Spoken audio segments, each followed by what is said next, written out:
Soruşacaqsınız bu nə qutulardır?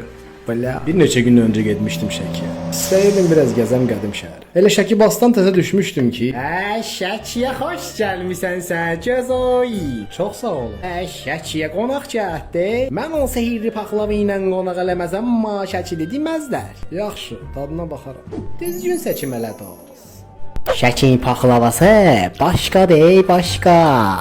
Hər növ xəstəliyin dərmanı şəki paxlavasında. Paxlavam qanadlandırır, gözləri isə qızarmır. Sən kimlərin stoluna getdiyini bilsən, hər gün o paxlavanı yeyərsən. Paxlavasız sən o səndəsən. Hamısını alıram. Kart var. Əlbəttə var. Anladığınız kimi Şəki şəhərindən bütün Bakını doyuzduracaq qədər paxlava ilə geri döndüm. İtələdilər